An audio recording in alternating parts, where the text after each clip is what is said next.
श्रीमद् भगवत गीता सिर्फ एक धर्म के लिए नहीं है, बल्कि इसे धरती के हर इंसान को पढ़ना और समझना चाहिए, ताकि वो अपनी जिंदगी में सुख, शांति और सफलता को प्राप्त कर सके। कहा जाता है कि जिस घर में गीता का पाठ हर रोज पढ़ा जाता है या सुना जाता है, उस घर में भगवान श्री कृष्ण आते रहते हैं। श्रीमद् भगवत गीता एकमात्र ऐसा ग्रंथ है जो मनुष्य को जीने का सही तरीका बताती है।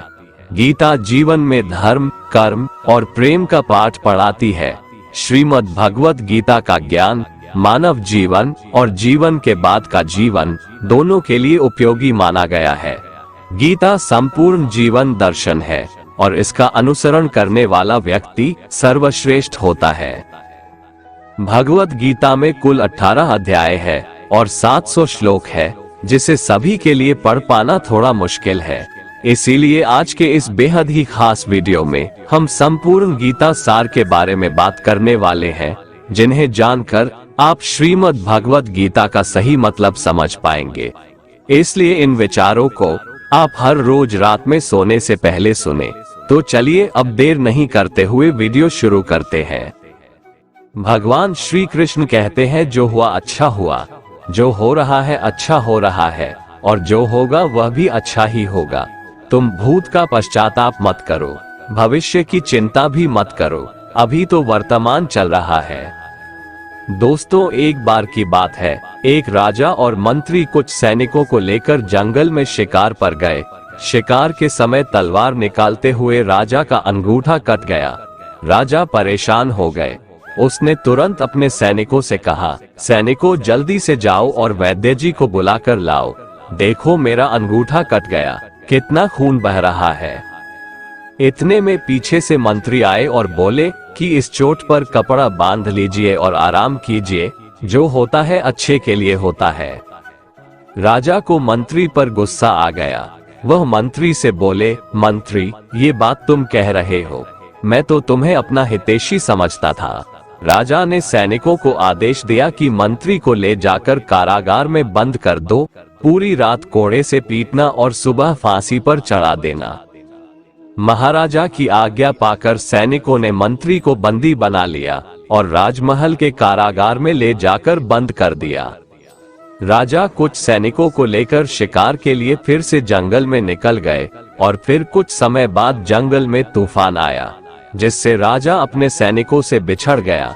भटकते भटकते राजा भीलों के बस्ती में पहुंच गए, जिसे वहां के लोग उन्हें उठाकर ले गए और उनकी देवी के सामने जाकर बिठा दिया।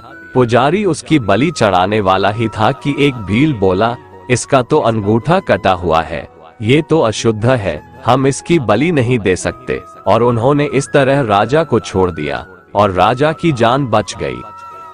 फिर चूंकि अब राजा को समझ में आया कि जो होता है अच्छे के लिए होता है, उसे याद आया कि आज सुबह मंत्री को फांसी लगने वाली है। वह भागा भागा आया। उसने देखा कि मंत्री फंदे को गले में पहनकर खड़ा है। राजा ने उसे नीचे उतरवाया और उसके पैर पकड़ लिए और फुट फुट कर रोने लगे। राजा ने अपनी सारी घटना मंत्री को सुनाई और माफी मांगने लगा। मंत्री बोला, माफी वाफी मांगने की जरूरत नहीं है महाराज, जो होता है अच्छे के लिए ही होता है। राजा बोला, मंत्री क्या तुम सच में पागल हो? मेरी नासमझी की वजह से रात भर तुमने कोड़े खाए और फिर भी कहते हो जो होता है अच्छे के लिए होता है। फिर मंत्री बोले, महाराज यदि मैं यहाँ कोड़े नहीं खा रहा होता तो आपके साथ होता, और यदि मैं आपके साथ होता तो वो लोग मेरी बलि चढ़ा देते।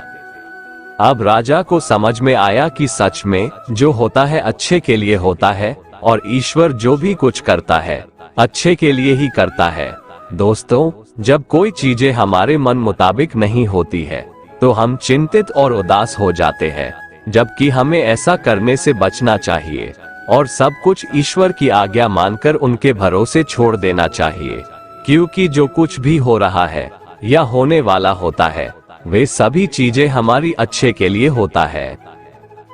बुरे लोग हमेशा बुरे कर्म करते हैं, फिर भी वह जीवन में सुखी और संपन्न रहते हैं, जबकि अच्छे लोग जीवन भर अच्छे कर्म करते हैं, फिर भी उसे अपमान और दर्द ही मिलता है। अक्सर लोगों के मन में ऐसा सवाल रहता है कि जो लोग अच्छे कर्म करते हैं वो परेशान रहते हैं, वहीं जो बुरे कर्म करते हैं वो खुशी से रह रहे होते हैं।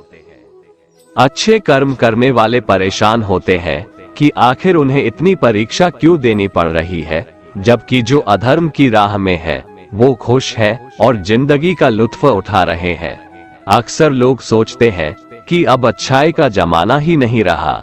अगर आपके मन में भी ये सवाल आया है तो आज आप इसका जवाब सुन लीजिए। ये जवाब वो है जो भगवत गीता में लिखा है और श्री कृष्ण ने अर्जुन को दिया था। भगवत गीता में वर्णित कथा के अनुसार जब भी अर्जुन के मन में कोई दुविधा होती थी तो वो श्री कृष्ण के पास पहुंच जाते थे। एक बार की बात है, अर्जुन ने भगवान श्री कृष्ण के समीप आकर कहा कि वो दुविधा में है और इसका जवाब वो श्री कृष्ण से चाहते हैं। श्री कृष्ण ने पूछा कि क्या सवाल है। अर्जुन ने कहा, मुझे ये जानना है कि अच्छे लोगों के साथ हमेशा बुरा ही क्यों होता है, वहीं बुरे लोग खुशहाल दिखते हैं। अर्जुन के मुंह से ऐसी बातें सुनकर श्री कृष्ण मुस्कुराए और कहा, मनुष्य जैसा सोचता है और महसूस करता है वैसा कुछ नहीं होता है, बल्कि अज्ञानता की वजह से वो सच्चाई नहीं समझ पाता है। अर्जुन उनकी ये बात समझ नहीं पाए। इसके बाद श्री कृष्ण ने क्या कहा वो जानते हैं। कान्हा ने अर्जुन से कहा कि हे पार्थ, मैं तुम्हें एक कथा सुनाता हूँ, उसे सुनकर तुम समझ जाओगे कि हर प्राणी को उसके कर्म के हिसाब से ही फल मिलता है। प्रकृति हर किसी को अपनी राह चुनने का मौका देती है। अब वो मनुष्य की इच्छा पर निर्भर करता है कि उसे धर्म की राह चुननी है या अधर्म की। कथा शुरू करते हुए श्री कृष्ण ने कहा, एक नगर में दो पुरुष रहा करते थे। एक पुरुष व्यापारी था जिसके जीवन में धर्म की बहुत महत्ता थी। वो पूजा पाठ में यकीन रखता था। वो हर रोज मंदिर जाता था और दान धर्म भी करता था और हर रोज भगवान की पूजा करता था। वहीं दूसरा पुरुष बिल्कुल विपरीत था। वो हर रोज मंदिर तो जाता था लेकिन पूजा करने नहीं, बल्कि मंदिर के बाहर से जूते चप्पल चुराने। उसे दान और धर्म से कोई लेना देना नहीं था। समय बीतता गया और एक दिन बहुत जोर की बारिश हो रही थी। इस वजह से मंदिर में पुजारी के अलावा कोई नहीं था। ये बात जब दूसरे पुरुष को पता चली तो उसने कहा कि ये सही मौका है मंदिर का धन चुराने का। पंडित से नजर बचाकर उसने मंदिर का सारा धन चुरा लिया। उसी समय धर्म कर्म में विश्वास रखने वाला व्यक्ति भी मंदिर पहुंचा। दुर्भाग्य से मंदिर के पुजारी ने उसे ही चोर समझ लिया और चिल्लाने लगे। वहां लोग एकत्र हो गए और उसे बहुत मारा। किसी तरह वो बचते बचाते वहां से निकला तो दुर्भाग्य ने उसका साथ वहां भी नहीं छोड़ा। मंदिर के बाहर वो एक गाड़ी से टकरा गया और घायल हो गया। फिर वो व्यापारी लंगड़ाते हुए घर जाने लगा तो रास्ते में उसकी मुलाकात उस पुरुष से हुई जिसने मंदिर से धन चुराया था। उसने कहा, आज तो मेरी किस्मत चमक गई, एक साथ इतना सारा धन मिल गया। ये सब देखकर उसे बहुत बुरा लगा और उसने अपने घर से भगवान की सारी तस्वीरें निकाल दी। कुछ सालों बाद दोनों की पुरुषों की मृत्यु हो गई। मरने के बाद जब दोनों यमराज की सभा में पहुंचे और भले पुरुष ने दूसरे व्यक्ति को देखा तो उसे बहुत गुस्सा आया। उसने क्रोधित होकर यमराज से पूछ ही लिया, मैं तो हमेशा अच्छे कर्म करता था, दान में विश्वास रखता था, उसके बदले जीवन भर मुझे अपमान और दर्द ही मिला और इस व्यक्ति को नोटों से भरी पोटली, आखिर ऐसा भेदभाव क्यों? इस पर यमराज ने कहा, पुत्र तुम गलत समझ रहे हो। जिस दिन तुम्हारी गाड़ी से टक्कर हुई थी वो दिन तुम्हारे जीवन का आखिरी दिन था, परंतु तुम्हारे अच्छे कर्मों की वजह से तुम्हारी मौत सिर्फ एक छोटी से चोट में बदल गई।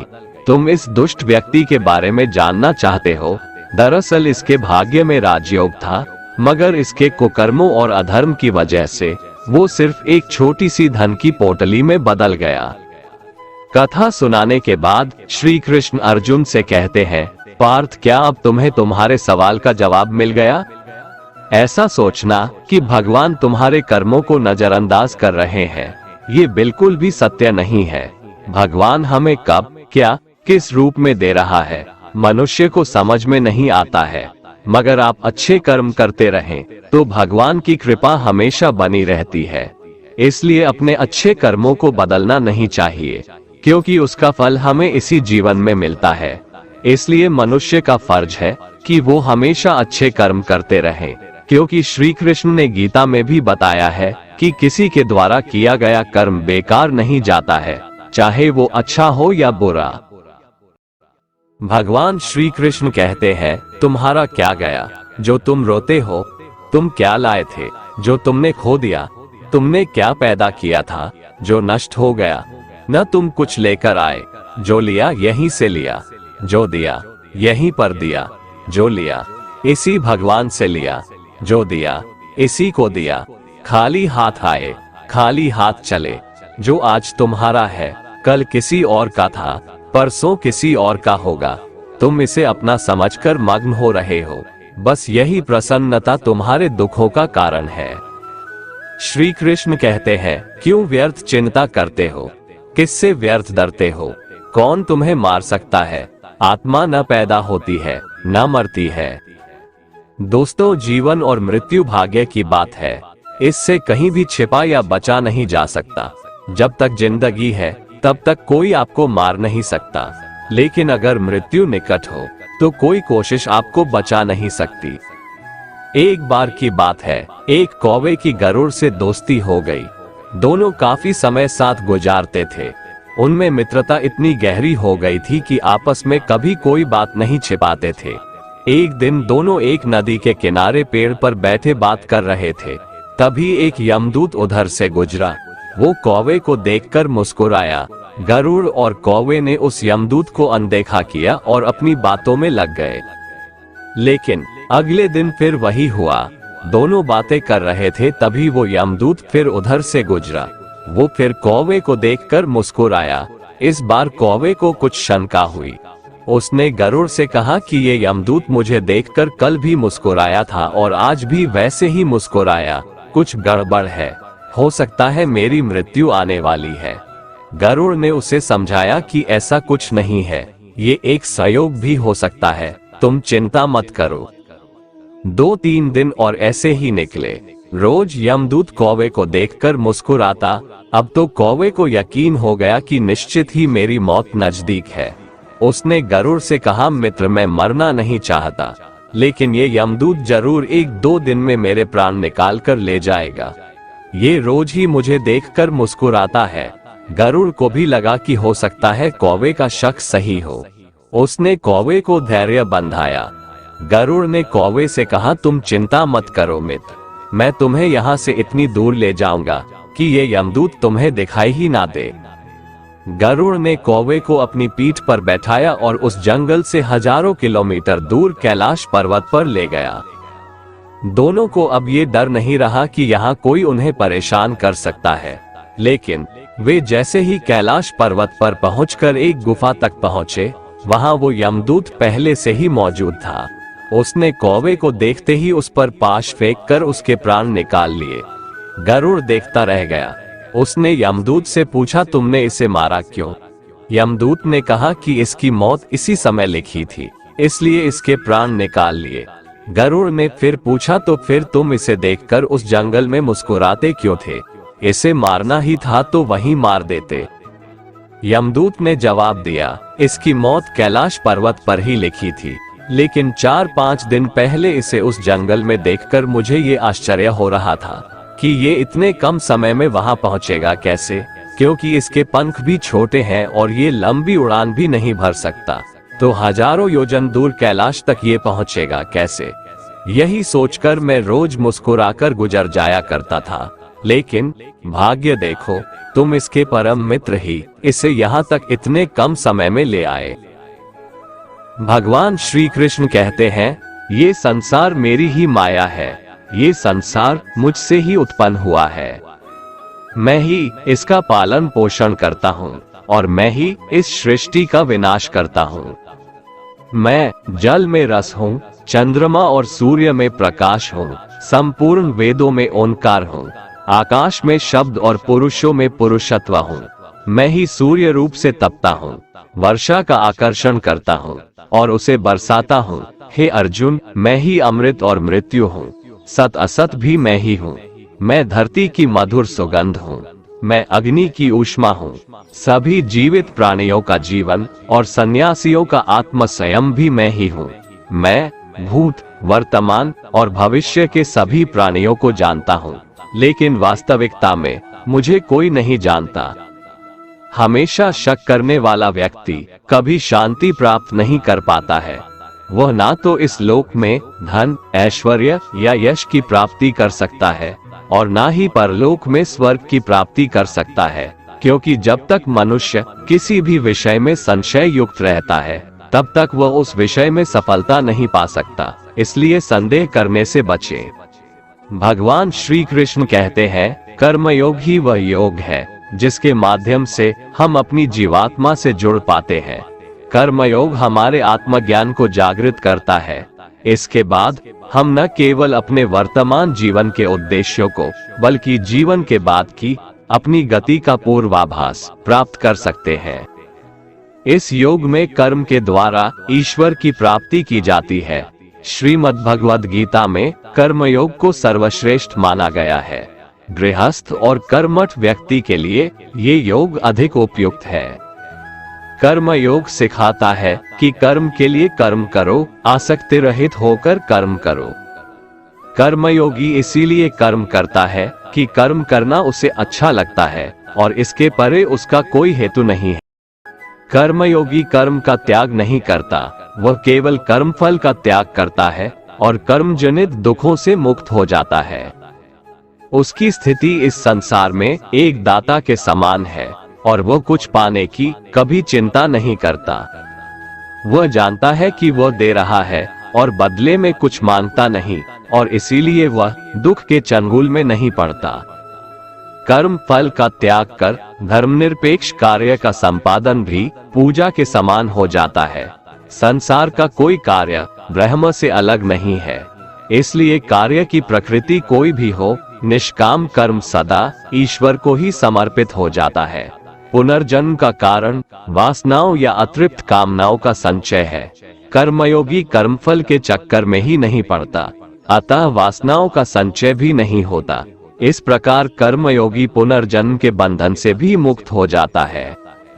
भगवान श्री कृष्ण कहते हैं, मनुष्य का मन वायु की तरह चंचल है। यह मन ही है जो मनुष्य को काम वासनाओं की तरफ भटकाता रहता है। अगर जीवन को सफल बनाना है तो मन पर काबू करना बहुत जरूरी है। मन को वश में करने से दिमाग की शक्ति केंद्रित होती है, जिससे कार्यों में सफलता मिलने लगती है। गीता के अनुसार जिस व्यक्ति ने अपने मन पर काबू पा लिया, वह मन में पैदा होने वाली बेकार की चिंताओं और इच्छाओं से भी दूर रहता है। साथ ही व्यक्ति अपने लक्ष्य को भी आसानी से प्राप्त कर लेता है। अगर मन को वश में नहीं करोगे तो वह तुम्हारा सबसे बड़ा शत्रु बन जाएगा। भगवान कहते हैं, जो मनुष्य सुख और दुख में शांत रहता है, जिसके राग, भय और क्रोध नष्ट हो गए हैं, जो मनुष्य शुभ और अशुभ वस्तु को पाकर न प्रसन्न होता है और न द्वेष करता है, जिन्होंने अपनी इंद्रियों को वश में कर लिया है, वो स्थिर बुद्धि मनुष्य मुनि के समान है। ऐसा मनुष्य स्थिर चित्त और इंद्रियों को वश में करके ज्ञान द्वारा परमात्मा को प्राप्त करके हमेशा संतुष्ट रहता है। क्रोध मनुष्य को नरक की ओर ले जाने वाला द्वार है। क्रोध करने से व्यक्ति का मन अशांत हो जाता है और उसकी स्मरण शक्ति भ्रमित हो जाती है। स्मृति में विभ्रम होने से उसकी बुद्धि नष्ट हो जाती है और फिर व्यक्ति का पतन हो जाता है। भगवान श्री कृष्ण कहते हैं, मनुष्य को क्रोध करने से बचना चाहिए।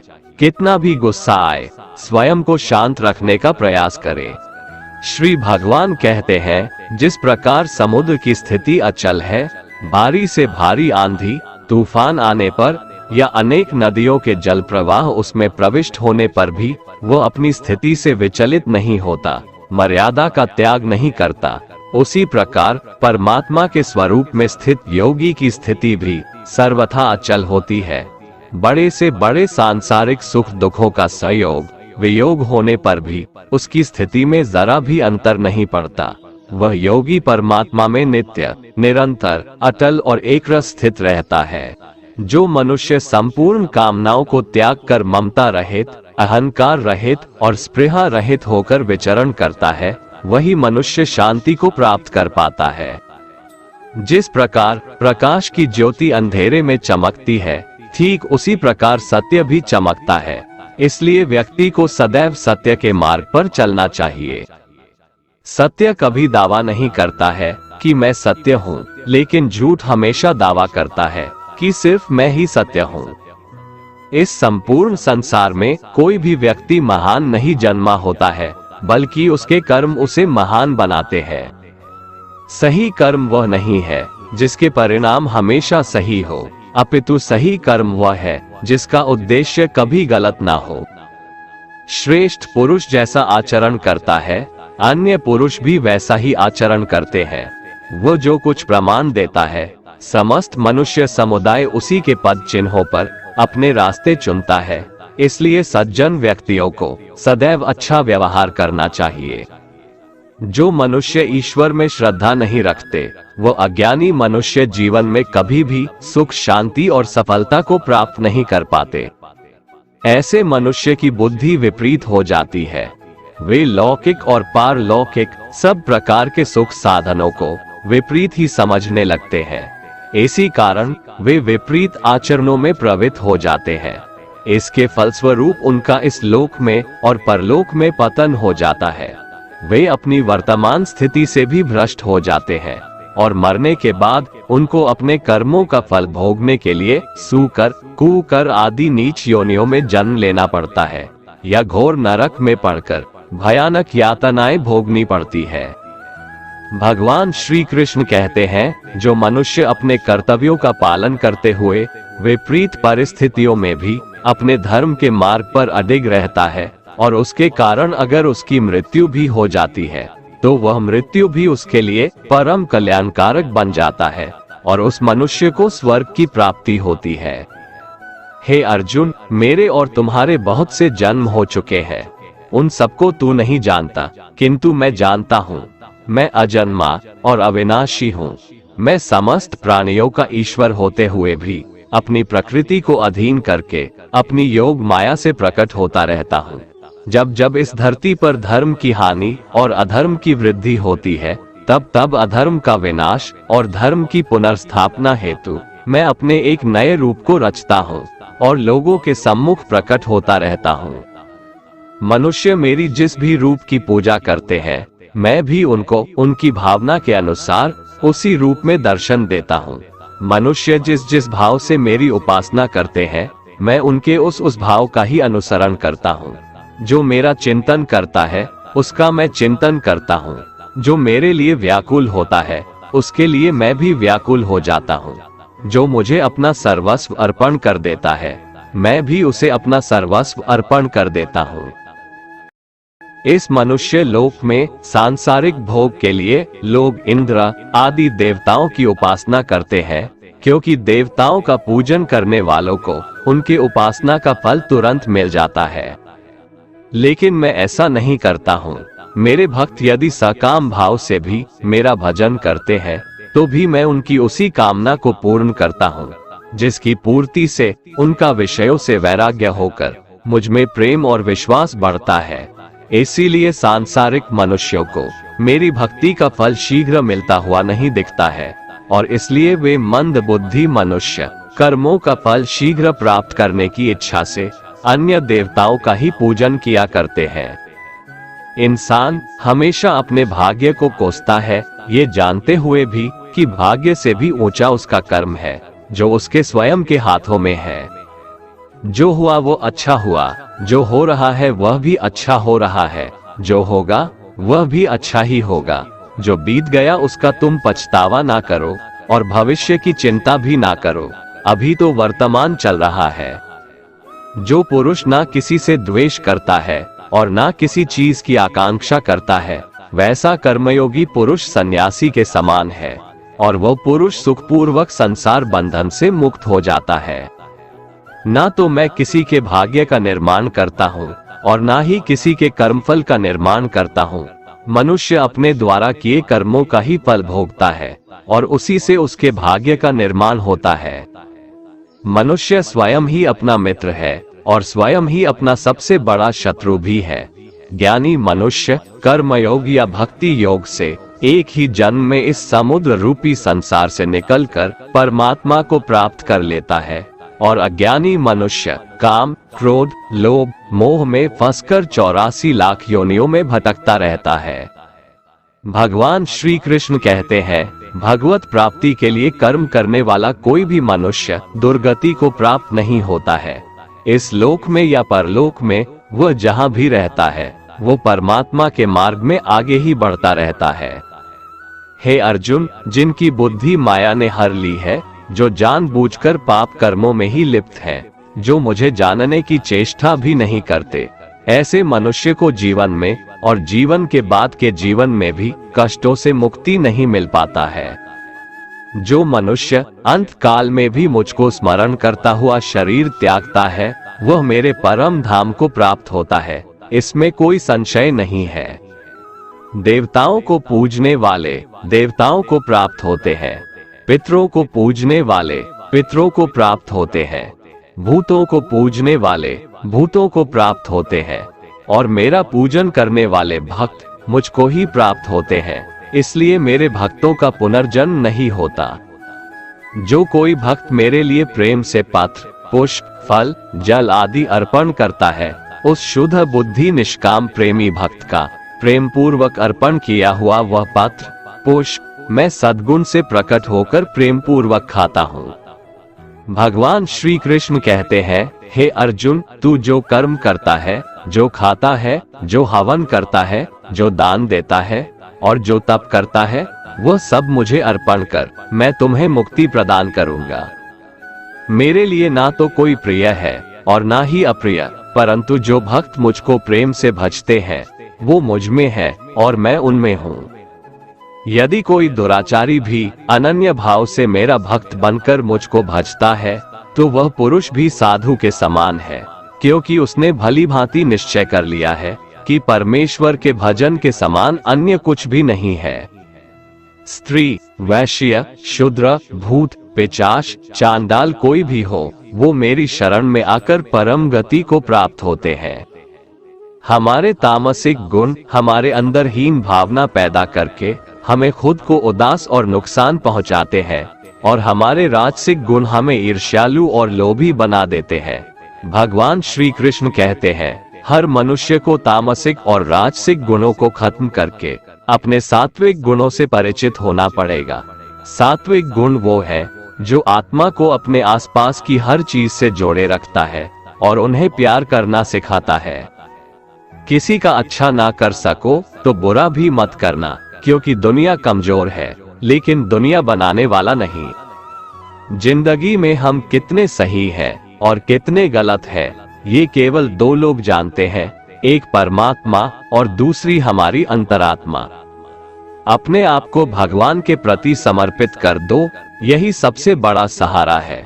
जो कोई भी इस सहारे को पहचान गया है, वह डर, चिंता और दुखों से आजाद रहता है। मनुष्य को सबसे पहले खुद का आकलन करना चाहिए, अर्थात खुद के बारे में जान लेना चाहिए।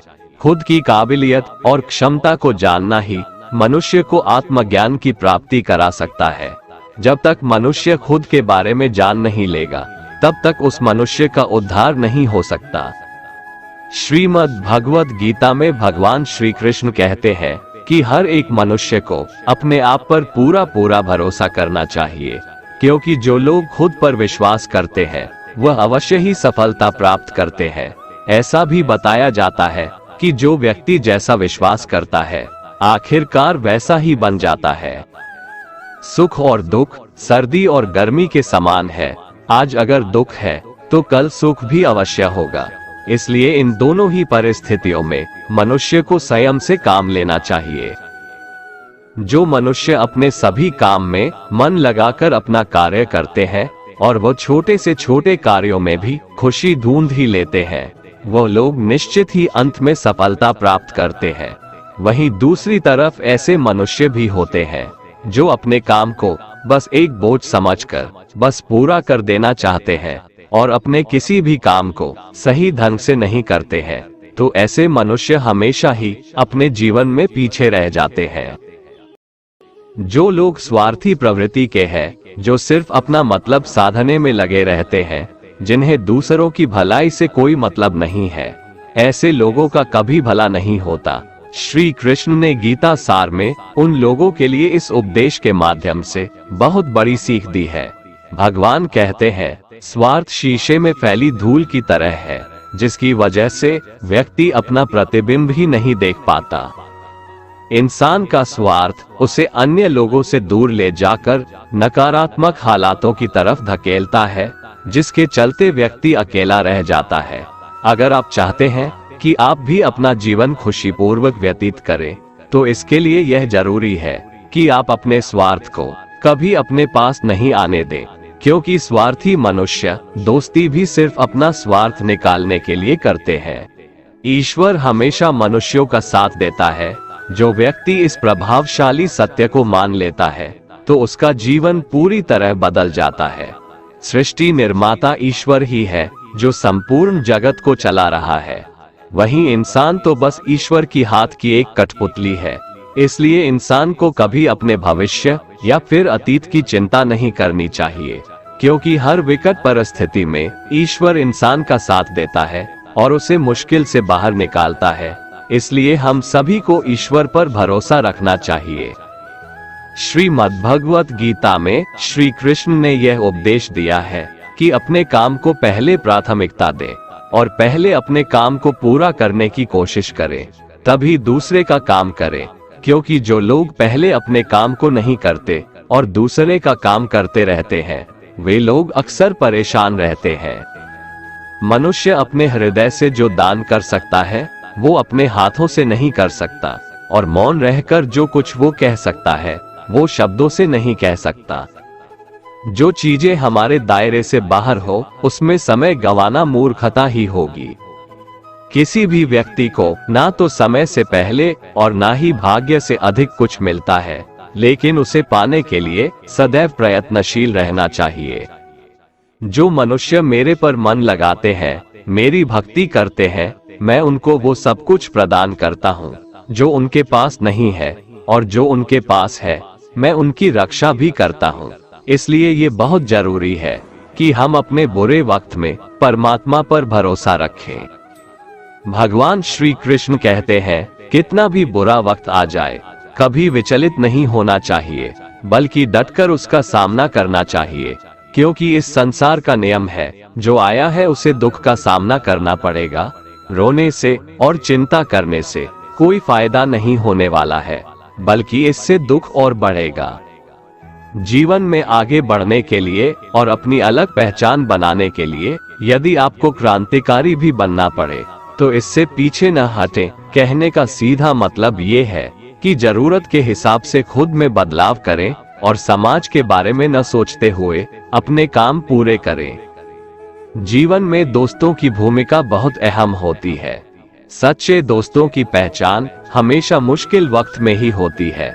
जिस तरह भगवान कृष्ण ने पांडवों के मुश्किल वक्त में उनका साथ दिया था, वैसे ही आपको भी अपने दोस्तों का साथ देना चाहिए।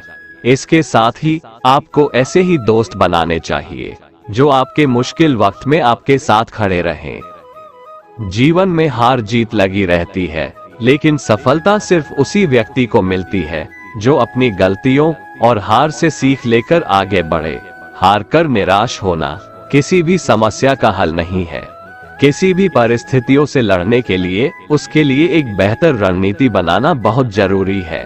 बिना रणनीति के आप हर मोर्चे पर कामयाब नहीं हो पाएंगे। यदि पांडव भी श्री कृष्ण द्वारा बनाई गई रणनीति का पालन नहीं करते, तो शायद कौरवों के खिलाफ हुए युद्ध में उन्हें जीत नहीं मिलती। गीता के 10वें अध्याय में भगवान श्री कृष्ण कहते हैं कि हे अर्जुन, मैं सभी प्राणियों के हृदय में स्थित सबका आत्मा हूँ। संपूर्ण प्राणियों का आदि, मध्य और अंत भी मैं ही हूँ। मैं सूर्य हूँ। मैं वेदों में सामवेद हूँ, देवों में इंद्र हूँ, इंद्रियों में मन हूँ। मैं ब्रह्मा हूँ, मैं विष्णु हूँ, मैं महेश हूँ। जलाशयों में मैं समुद्र हूँ, पर्वतों में मैं हिमालय हूँ। इस संपूर्ण संसार में तुम जो कुछ भी देख पाते हो, सब मैं ही हूँ। कोई आदमी चाहे लाख चीजें जान ले, चाहे वो पूरे जगत को जान ले, लेकिन अगर वह स्वयं को नहीं जानता तो वह अज्ञानी है।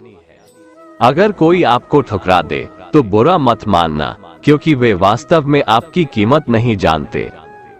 जो रिश्ता हमें रुला दे उससे गहरा कोई रिश्ता नहीं, और जो रिश्ता हमें रोता हुआ छोड़ दे उससे कमजोर कोई रिश्ता नहीं। हमेशा शांत रहें, इससे आपके जीवन में खुद को बहुत मजबूत पाएंगे, क्योंकि लोहा ठंडा होने पर ही मजबूत होता है, पर गर्म होने पर तो उसे किसी भी आकार में ढाला जा सकता है। किसी विपत्ति के समय आपको ये 7 गुण बचाएंगे: आपका ज्ञान, आपकी विनम्रता, आपकी बुद्धि, आपके भीतर का साहस, आपके अच्छे कर्म, सच बोलने की आदत और ईश्वर में विश्वास। आत्मा हमेशा जानती है कि सही क्या है और गलत क्या है, लेकिन मनुष्य के सामने चुनौती तो मन को समझने की होती है। मुश्किल समय में व्यक्ति अकेला हो जाता है, लेकिन मुश्किलों की वजह से वही व्यक्ति मजबूत हो जाता है। जो आपको सम्मान दे उसी को सम्मान दीजिए। हैसियत देखकर सर झुकाना कायरता का लक्षण है। हे अर्जुन, जो न कभी हर्षित होता है, ना किसी से द्वेष करता है, ना शोक करता है, ना कामना करता है, जो शुभ और अशुभ संपूर्ण कर्मों का त्यागी है, वह ज्ञानी मनुष्य मुझको अति प्रिय है। मुझे पाने के 3 तरीके हैं: ध्यान योग, ज्ञान योग और कर्म योग, और इन सब में कर्म योग सबसे प्रधान है। किसी पर विश्वास करना हो तो उनकी बातों पर नहीं, उनकी हरकतों पर ध्यान दो। गुस्से के वक्त थोड़ा रुक जाने से और गलती के वक्त थोड़ा झुक जाने से जिंदगी और भी आसान हो जाती है। जो इंसान समय की कदर नहीं करता, समय भी उस इंसान की कदर कभी नहीं करता है, और वैसा इंसान जीवन में कभी भी सुख, शांति और सफलता को प्राप्त नहीं कर पाता है। संगति का मनुष्य के जीवन पर बहुत गहरा प्रभाव पड़ता है। अच्छा इंसान अगर बुरे लोगों के संगत में रहेगा तो वो भी एक दिन बुरा बन जाएगा। इसलिए हमेशा अच्छे लोगों के संगत में रहें। इस दुनिया में परमात्मा के सिवा किसी को अपना मत समझो। यहाँ कोई अपना नहीं है, क्योंकि जब दुनिया के सारे रास्ते बंद हो जाते हैं तो ईश्वर की तरफ जाने वाला रास्ता हमेशा खुला रहता है। इस दुनिया में हारे हुए इंसान की, तकलीफ में पड़े हुए इंसान की कोई मदद नहीं करता, और अगर कोई इंसान थोड़ा सा सफल हो जाए तो उससे कोई खुश नहीं होता। इसलिए अपना दुख किसी को बताओ मत, और अपनी खुशी किसी के आगे जताओ मत। मनुष्य का आहार हमेशा सात्विक और संतुलित होना चाहिए। जिस इंसान को ये समझ नहीं कि क्या खाना चाहिए, कितना खाना चाहिए, कहाँ खाना चाहिए और कैसे खाना चाहिए, वो परमात्मा को कभी नहीं पा सकता। जो मंदबुद्धि मनुष्य सिर्फ दिखावे के लिए कहता है कि उसने समस्त इंद्रियों को वश में कर लिया है, परंतु वह मन ही मन उन इंद्रियों के विषयों का चिंतन करता रहता है, वो मनुष्य मिथ्याचारी अर्थात दंभी कहा जाता है। जो पुरुष परंपरा से नहीं चलता, सृष्टि चक्र के नियमों का पालन नहीं करता, अर्थात अपने कर्तव्य का पालन नहीं करता, वह इंद्रियों के द्वारा भोगों को भोगने वाला पापी पुरुष व्यर्थ ही जीता है। परंतु जो मनुष्य आत्मा में ही रमण करने वाला और आत्मा में ही तृप्त तथा आत्मा में ही संतुष्ट हो, उसके लिए कोई कर्तव्य नहीं है। आत्मा का मतलब यहाँ सबसे बड़ा सच है, और जो सत्य को समझता है, सत्य में ही खुश होकर सत्य में ही रहता है, उसके लिए कोई कर्तव्य नहीं है। लेकिन ऐसा कोई लाखों करोड़ों में एक होता है। उस महापुरुष का इस विश्व में न तो कर्म करने से कोई प्रयोजन रहता है और न कर्मों के न करने से ही कोई प्रयोजन रहता है, तथा संपूर्ण प्राणियों में भी इसका स्वार्थ से कोई संबंध नहीं रहता। कहने का सीधा मतलब है, जिसे परमात्मा मिल चुका है वह कोई और दूसरा कर्म क्यों करे।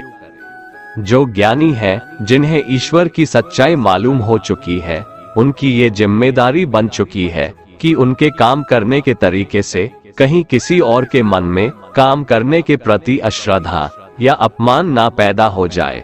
इसलिए उन ज्ञानी जनों के लिए ये जरूरी है कि वो ऐसा उदाहरण सामने रखें जिससे हर कोई अपना कर्म, अपना कर्तव्य करने के लिए प्रेरित हो।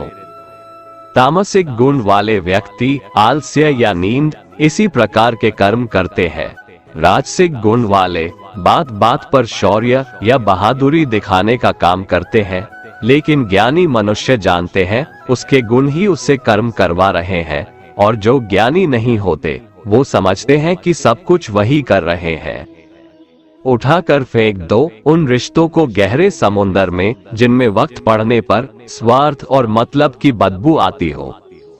अगर सही मायने में आप अपना जीवन बदलना चाहते हो तो सबसे पहले आपको अपना मन बदलने के लिए तैयार रहना पड़ेगा, क्योंकि जैसा आपका मन रहेगा वैसे ही आपके विचार होंगे, और जैसे आपके विचार होंगे वैसे ही आपका जीवन होगा।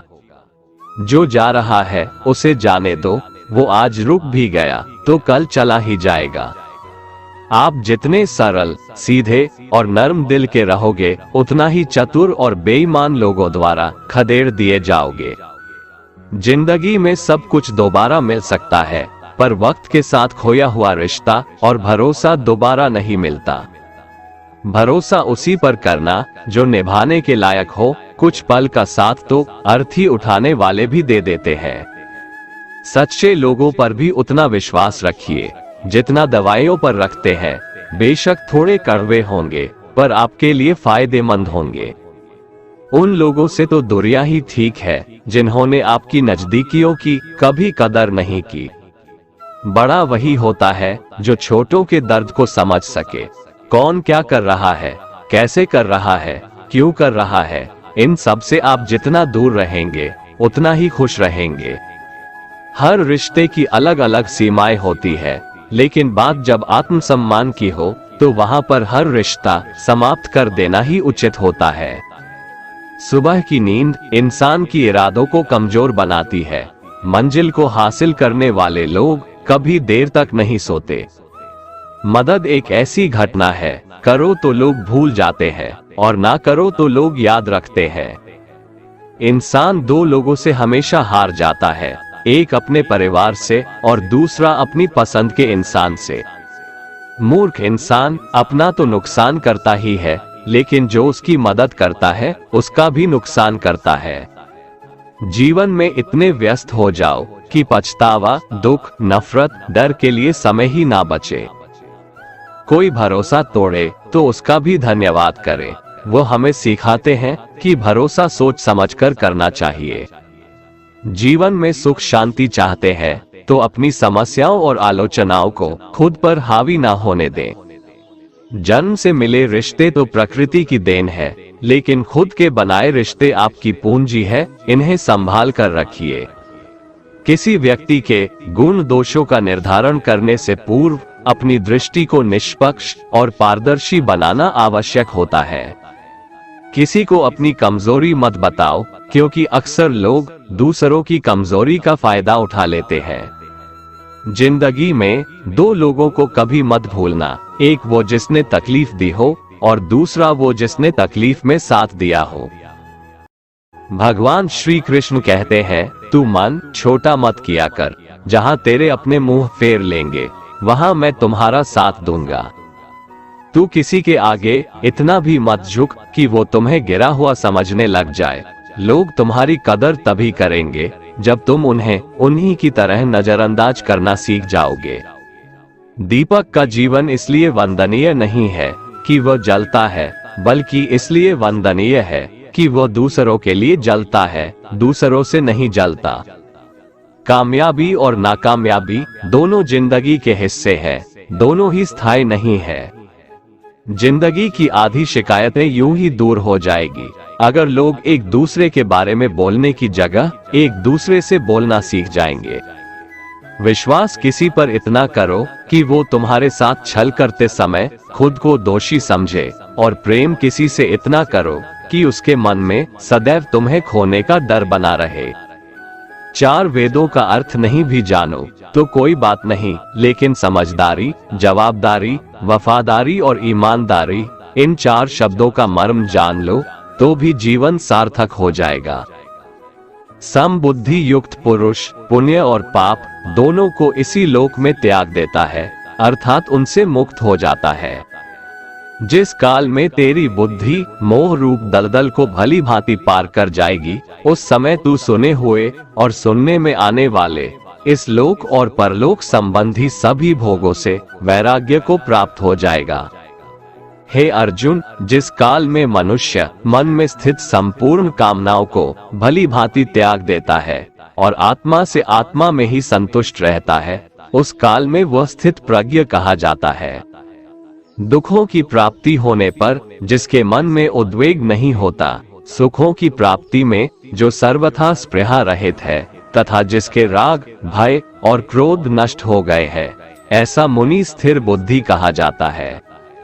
जिस प्रकार कछुआ सब ओर से अपने अंगों को जैसे समेट लेता है, वैसे ही जब पुरुष इंद्रियों के विषयों से इंद्रियों को सब प्रकार से हटा लेता है, तब उसकी बुद्धि स्थिर है, ऐसा समझना चाहिए। किससे कब और कितना बोलना है, अगर तुमने ये समझ लिया तो तुम अपनी जिंदगी के सार्थक बन चुके हो।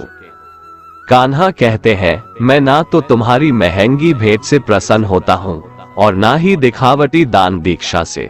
अगर मेरे मन को जीतना है तो मुझे प्रेम से पुकारो, मैं हाजिर हो जाऊंगा। अवास्तविक चीजों को लेकर मन में कभी डर पैदा मत होने दो, वो वास्तविक नहीं है, वह ना तो कभी था और ना कभी होगा। इसके विपरीत जो वास्तविक है वह हमेशा से था और उसे ना तो बदला जा सकता है, ना कभी नष्ट किया जा सकता है। जो मनुष्य किसी अच्छे काम में लगा हुआ होता है, आने वाले समय में उसका अंत कभी बुरा नहीं होता है। मनुष्य को निडर, शुद्ध और आध्यात्मिक बनना चाहिए। जीवन का आनंद लो, उदार दिल से बातें करो, किसी पर क्रोध मत करो, किसी का अहित मत सोचो, सभी के साथ सद्भाव के साथ पेश आओ। कर्म का नियम कहता है कि प्रत्येक घटना का एक कारण और प्रभाव होता है। समान रूप से किए गए कार्य के परिणाम अलग अलग हो सकते हैं। ये केवल इस बात पर निर्भर करता है कि वो कर्म करता किस प्रकार है। जिस प्रकार आग एक लकड़ी को जलाकर राख कर देती है, उसी प्रकार आत्मा ज्ञान आपके अंदर चलने वाले सभी द्वैत कार्यों को भस्म कर आपको आंतरिक शांति प्रदान करता है। भगवान पर विश्वास उस बच्चे की तरह करो जिसे हवा में उछालो तो वह हंसता है, वह डरता नहीं है, क्योंकि वह जानता है कि आप उसे गिरने नहीं दोगे। दुनिया में हमारे सामने चाहे जो परिस्थिति आ जाए, एक काम करना, अपने जीवन को ऊपर वाले को सौंप देना। इस मनुष्य लोक में कर्मों के फल को चाहने वाले लोग देवताओं का पूजन किया करते हैं, क्योंकि उनको कर्मों से उत्पन्न होने वाली सिद्धि शीघ्र मिल जाती है। ब्राह्मण, क्षत्रिय, वैश्य और शूद्र, इन चार वर्णों का समूह गुण और कर्मों के अनुसार मेरे द्वारा रचा गया है। इस प्रकार उस सृष्टि रचनादि कर्म का कर्ता होने पर भी मुझ अविनाशी परमेश्वर को तू वास्तव में अकर्ता ही जान। कर्मों के फल में मेरी स्पृहा नहीं है, इसलिए मुझे कर्म लिप्त नहीं करते। यहाँ श्री भगवान के कहने का भाव है कि कर्म करो, लेकिन फल की इच्छा से नहीं, बस अपना कर्म करते जाओ और आगे बढ़ते जाओ। पूर्व काल में पूर्वजों ने भी इस प्रकार मेरे बताए अनुसार ही कर्म किए हैं और मोक्ष को प्राप्त हुए हैं।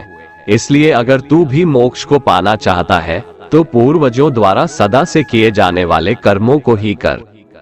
जिसकी आसक्ति सर्वथा नष्ट हो गई है, जो अपने देह पर अभिमान नहीं करता और जो ममता से रहित हो गया है, जिसका चित्त निरंतर परमात्मा के ज्ञान में स्थित रहता है, वैसा कर्मयोगी अपना कर्म यज्ञ की तरह करता है और मोक्ष को प्राप्त होता है।